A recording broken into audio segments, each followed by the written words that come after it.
welcome to the second night of Deck Pass Live presented by Xfinity. We are live from the Wellmark YMCA in downtown Des Moines, Iowa, where we saw another sold-out crowd for the second night in a row, and we saw some incredible swims, some of the fastest times in the world. And if you think these swimmers aren't having a ball, think again. There you see Allison Schmitt doing the YMCA dance with Olympic teammate Simone Manuel capturing it.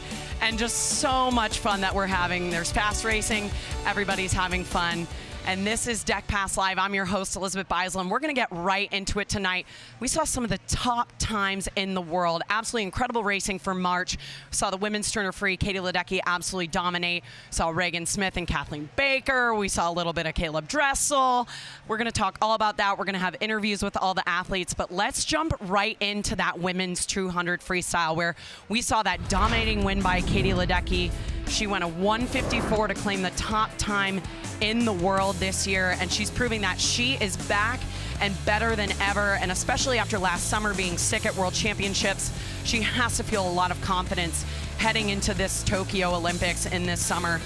And there you see her coming home right now. A really great shot. She just looks so smooth on her freestyle. And you know, you can't just talk about Katie Ledecky in this race. This is a relay event. There's 6 other swimmers that are going to be in Tokyo eventually after the trials. And there's a huge race for second. You know, you have Allison Schmitt up there, Simone Manuel. We have a lot of contenders to be that second place spot for the Americans. And then, of course, the other 4 spots to fill in those relays. But Katie Ledecky proving that she is and still is the best in the world. And, you know, it just gives me so much joy to know that Katie is back and she's happy. I spoke with her mother earlier in the lobby of this YMCA, and she was saying Katie just feels like herself in the water again. All the training is leading up to what she's doing here racing, so everything is corresponding correctly. And for her heading into these Tokyo Games, you know, there is a lot of pressure for her, knowing that she's the defending world champion, but she's incredible. And that race for second between Allison Schmitt, Simone Manuel, Mallory Comaford, there's just a list of athletes that can really fill into that relay spot this summer. And it's going to be an amazing race in Omaha eventually. And speaking of amazing swimmers and racers, I want to talk about Olivia Smoligo right now. She is the world champion in the 50 back last summer.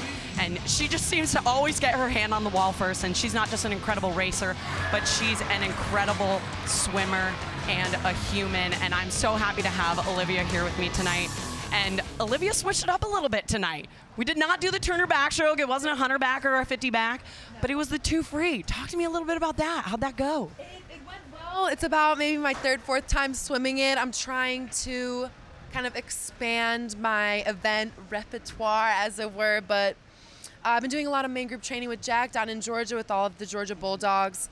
So I just wanted to add the 2 free to it and see what I could do. Yeah. Can you talk to the viewers at home? And, you know, obviously you're a backstroker and you got the 100 free, but what really is the point of you coming here and doing a 200 free, and how does that fit into your training regimen and what you're heading in towards Tokyo and this summer at Omaha? Right, so doing events like the 2 free that I don't typically do, a lot of swimmers will tell you it's good race training. Just getting up behind the blocks and being able to kind of feel that in a race that you don't get at practice, I think it's just good for the mind, good for the body. You know, you go through that hurt, you go through that pain that is beneficial to you leading up to those bigger meets. When you finally get that rest and all that, it should be better. So yeah, you made the Olympic team 4 years ago, and I remember that race specifically because your reaction was just so pure. It was one of my favorite reactions of the entire meet. You made it in the 100 backstroke. Yep. Is it any different heading into these games because you've already experienced it and you know what it feels like? Does it put a little bit more pressure on you? What is that like? Yeah, you know, I've thought about it. It's like I'm trying to go for my 2nd Olympic team now. I've had the experience of thankfully making my 1st team, but the pressure is still there, I think. You know, it's like I still want to make the team, even though I have this experience. But I don't know. You know, it's really interesting. I'm just ready to race. I'm ready to be there, soak in the experience, kind of really be more focused going into trials, and then thinking about what will happen afterwards and having that focus as well, so that, you know, fingers crossed, all things go well. I know what to do when the games come themselves as well. Yeah. So let's talk about things that have gone well for you in the past. We're going to pull up some footage of you winning that 50 backstroke at World Championships. And I want to listen to you talk me through the feeling of winning a World Championship title. It all happened so fast. Yeah, you see, I mean, it's obviously a tight field. It's a tight race. And you're in lane 2, so lane at the left side of the screen. Suit. That Venice suit. It's crazy. It's like I saw my name and I saw one next to it. I was like, what just happened? You know, everything happened. I just won. Yeah, and it was thrilling. It was awesome. Coming off of the 100 back, kind of refocusing for the 50 back.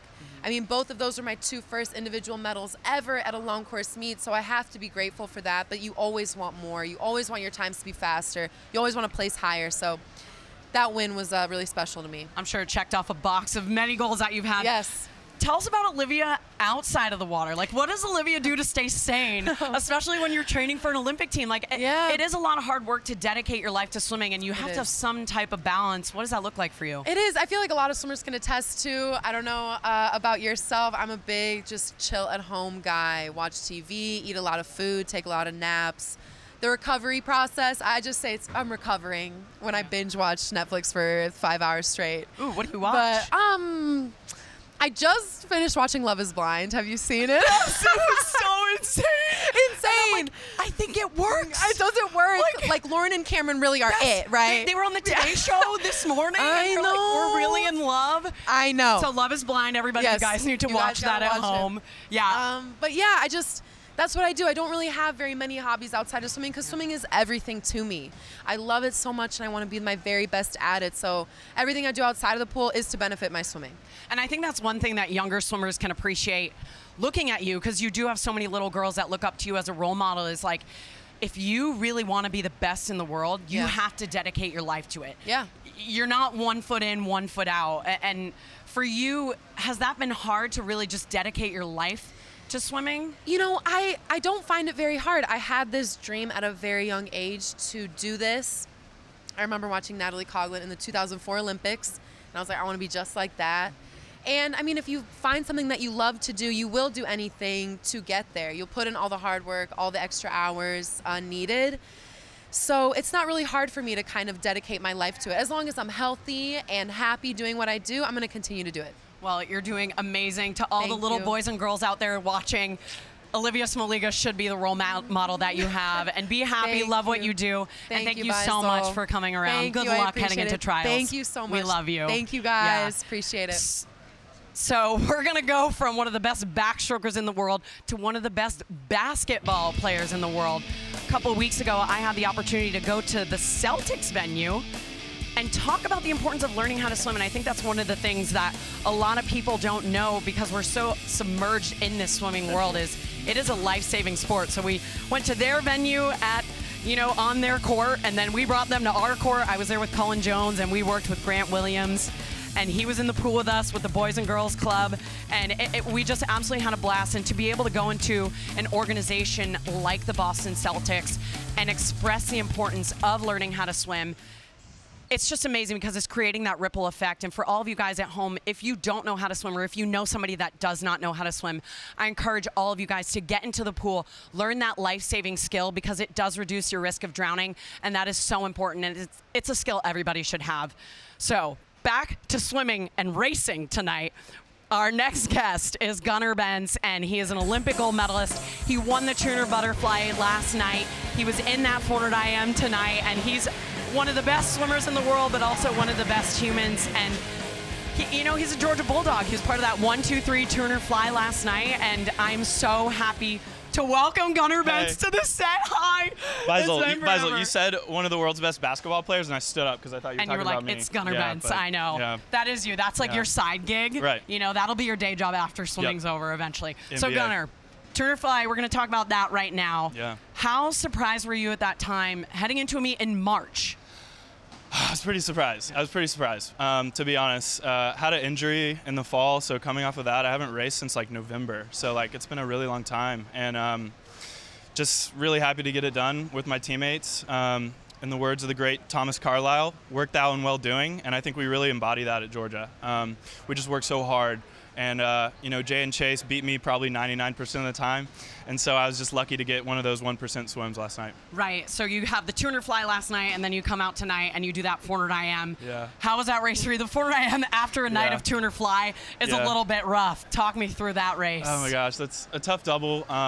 if you want, we can talk more about the 2 fly because the 4IM was not that great. Yeah, the 2 fly was good. Exactly, yeah. But no, it was great. I mean, this is just a really good training meet, and like I said, we got to work through it. And the main goal is this summer, Olympic trials. Want to make that Olympic team, so looking forward to that, and just keeping our eyes on the prize. Yeah, let's take a look at your race right now. We're gonna have it on the monitor, and there you see the winner far ahead. And what lane are you in? Can you tell me? Are you at the top? Well, of the actually, screen? you can't even see me right now because I'm so far behind. Oh, okay.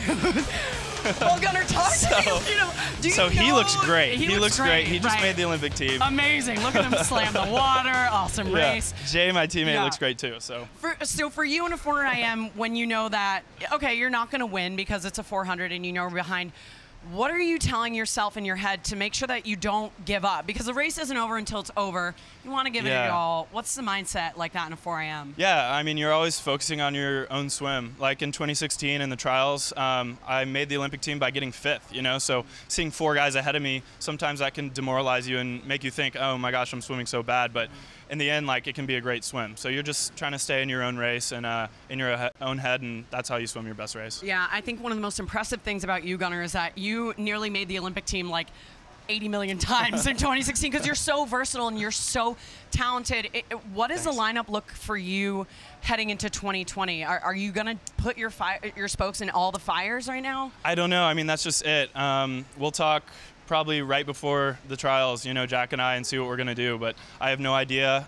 Just kind of take it 1 week at a time. There's always 2 fly, both IMs, 2 free. I mean, a lot of those events are really wide open, so you just have no idea, and I think it's going to be a shootout. Right. Talking about that 400 IM and being able to watch Melanie Margalis do that before you, like, you train with her every day, so you've probably expected this for a while. Faisal, I don't just train with her. She's like my main training. Like, I'm serious. I train with Mel probably more than Jay and Chase. They're way far ahead of me, and then I'm just like over back here with Mel. You're like, oh, I mean, she's Mel. just like incredible. She's so great to train with because she's just always on. She's good every single day. And to see that, I mean, I know she hates the 4IM because everyone hates the 4IM, but I think now she kind of has to swim it. Yeah. And I think she definitely is kind of locked in there. So I think we're going to take a look at the race right now. I definitely think she has to swim it. Her being now the fastest woman in the world, and it's almost like America needed that because it is an open event right now, and for Mel to just really get that race under her belt, and she said it in her interview after, she was like, I'm just done being a baby with this race, and it's true, like, she should be done being a baby because she's the fastest woman in the world right now in the country, and look at that, like, commanding lead. Like, I couldn't tell you the last time I felt like that. I know. I mean, Mel's incredible. We've got such a great training group. That's what we do at Georgia. We do 4IM, 2 fly, and we've got so many young guys and gals that are going to lead the pack, coming up. You've got Luca coming in next year for the 2 fly, Camden, Harry. I mean, it's going to be a really, really great to watch Georgia just develop and eventually USA as well. Yeah, heading into these Olympic trials in a few months, where is your mindset now versus 4 years ago? You said you were going through some injuries in the fall. Yeah. Has that set you back a little bit, or do you think it was almost like a refresher? Yeah, I mean, I think the way I made it last time was just, no expectations, so I think we're going to go into it with a blank slate and just see what happens. Yeah, well, Gunnar Bentz, you are one of the best swimmers in the country. We are only wishing the best for you. Yeah, thanks. Yeah, absolutely. Good luck. I want you guys to stick around. You're going to stick around too, actually, Gunnar. We're going to take a look at the next race. You got it. You guys thought that I was going to leave you guys without talking a little bit of Caleb Dressel. You guys are wrong. So we're going to talk about that men's 100 butterfly. Caleb Dressel going the fastest time in the world this year. And, I think that's a huge confidence booster for him. I mean, you kind of have a sense, Gunnar, as to where Florida probably is in March. Yeah. And it's bad. I know Troy did not let up on Caleb this meet, and so he's swimming tired right now, and just to go that fast right now is so incredible, and y'all look for him to just rock it this summer. I know it. Yeah, and I think the 100 fly is definitely his baby right now, which is almost weird for me to say because, when I was at Florida, he was always the 50 and the 100 freestyler. Yeah, 100 fly was always good, but... there he is in that finish, out touching Michael Andrew and going the fastest time in the world and probably not even expecting it. But how, for somebody like Caleb training at Florida and for somebody like you training at Georgia, you're in a really hard training block right now. And then you have, I know some of the Texas guys right now are rested. And it's interesting because there are so many different journeys, but you all end up in the same spot. So, so when you come to me like this, you had an amazing Turner fly, but you're coming into it tired. Like, how do you mentally get through that and not compare yourself to other people that have seen a little bit of daylight? Yeah, I mean, it's just like we've all got the same focus, and that's the end of the summer. That's the Olympics. And you're right, there's so many different paths to get there. And I think you just, like I said, you got to focus on your own race. Swimming tired, you know, you're going to be tired at the Olympic trials too. You know, when you're swimming like 6, 7, 8 times, you're going to be tired. So right now, for us, especially for Caleb, this is just one of those meets where you're trying to figure out how to swim tired and still swim fast. Right. I'm going to ask you, Gunnar, what do you think was the most surprising race thus far in the meet? Like, who have you been impressed with? What really took you aback? Aside from your own Turner fly, because that was obviously amazing. Man, I think maybe the 4IM tonight, because Jay's always so dominant in that, and just to have someone else, you know, a fresh face tonight just come out and completely dominate it is just really cool to watch. And you know, it was fun to race those guys, and I think it was a bit of a surprise, but also really cool to watch as well. Yeah, I think what's cool about the men's 4IM, although we didn't see Chase race it tonight, he was in the Turner back randomly. It is cool to see all of you guys put up these times, and I know you weren't thrilled about tonight, but you're in heavy training right now, and to be able to put up times that are some of the fastest times in the world in March, that has to give you some confidence leading into the rest of this summer. Yeah, definitely. Are you going to any other pro swim series? Where are we going to see you next? We'll be in California, Mission Viejo. Mission, yeah. How do you feel about the meet lineup with finals in the morning? I don't know. I've never done it, so I'm excited. But I'll tell you this, we'll be in sunny California instead of Des Moines, Iowa. And I love it here. This is an incredible crowd, incredible pool, but looking forward to some sunshine too. Gunnar, you need the sunshine, right? As Georgia boys, we're in the South, we don't see the sun. But we're going to go into that Mission Viejo scheduling where the finals are actually going to be in the morning, preparing some of the athletes for the Tokyo 2020 Olympic Games. And that's going to be something that we saw back in 2008 when the Olympics were in Beijing. So look out for that. We're going to be in Mission Viejo. And I want to thank you all for joining us tonight on Deck Pass Live, and I want to thank Gunnar Bentz for coming along and Olivia Smoliga. It's been an incredible time here in Des Moines. It's been amazing watching these athletes put the top times in the world. So be sure to come to usaswimming.org at the next Deck Pass Live, and good night from Des Moines.